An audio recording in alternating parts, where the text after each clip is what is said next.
We've had a hot print in the job market and some hot revisions. So this is basically whole milk and skim milk in terms of the unemployment rate. We typically look at the blue line, the press, everyone serves us up kind of the skim milk, but the whole milk is the underemployment rate. And both of them in this case are under control. If we zoom in and look at the last several months of data, yes, the rate's rising a little bit, but this is still a pretty good job market. The last print was unexpectedly strong in the job market. That is the rate going down, a great payrolls print in kind of the 250,000 a month level, which is a very healthy hiring rate. So we've been very cautious on the consumer and the job market, but this kind of backward looking data that covers the last couple of months has been pretty good. So we're keeping an eye on unemployment rate, but we've got some more recent frequency data, and that's the next chart.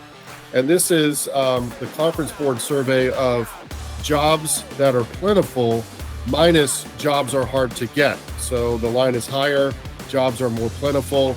The line is lower, jobs are hard to get.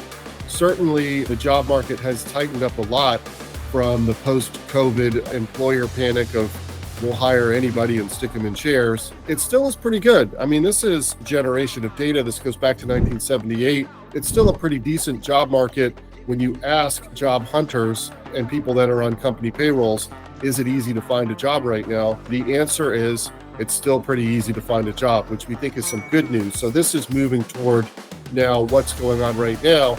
And the third chart on the labor market that we'd like to look at is forward looking. So this is just a manufacturer survey. It's, are you planning to hire in the next couple of months? And this has taken a pretty deep dive. So in terms of US onshore manufacturers, which still is a decent chunk of payrolls, this is forward-looking data. We've now moved into the near future. Hiring trends might turn down through the end of the year, and the employment market, labor roles may not be as strong of a mover in the economy. James, the Fed has a dual mandate: maximum employment, low inflation. Seems like there's been some progress made on inflation. Seems like to the labor market still is pretty strong. What's the market looking forward to? Thanks, Phil. That's a great lead into this next graph, which is, it rhymes with the previous graph, and that is how many rate cuts is the market pricing in? And certainly you can see here 250 basis points of rate cuts in the next 12 months. That's the apocalypse. It's certainly taken back 6 rate cuts between now and the end of 2025. If you take a look at that, that's on parity with the 2008 financial crisis and even some of the wild interest rate moves back in the 1980s and 1970s. So we have to ask ourselves, well, this market seems to price in all these rate cuts. What is its track record? Jobs down a little, they adjust them, they're down worse. Down a little, they adjust them, they're down worse. Down a little, they adjust them, they were actually better. And then I think we had 2 reports in a row of jobs being in a reasonable position.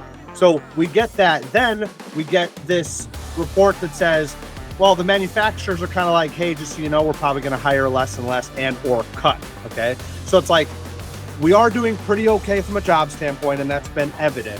But it looks like we're waving and saying, hey, just so you know, don't expect us to keep, even if we are growing as a manufacturer, I'm using them as an example, we are going to be slowing our hiring. So don't expect the heat check, if you will. It's like, hey, just so you know, watch your expectations.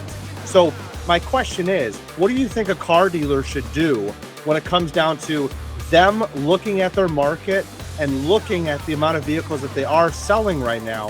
What do you think a car dealer should do when they see the fact that, okay, well, I'm not having great months the last couple of months. Let's just say August was pretty good. July was okay. August was pretty good. September was really rough. We're going into October. What would you tell a dealer where you now saw a little bit of good jobs reports after some tough ones? You're seeing that the manufacturers and others are like, hey, we're probably going to keep on slowing it down a little bit. So as we're doing it, what would you say to a local car dealer that sees that information? Are you telling them to keep the pedal down and go and get what's theirs? Are you telling them to be cautiously optimistic? James, what's your vibe for a local car dealer? I think a local car dealer's got 2 things to work on. One is to try to find the right inventory level, which is probably on the lower end of inventory levels over the last 10 years. And I also think that there's gonna have to be some extra work done trying to find consumer fit. That is, vehicles that people can afford.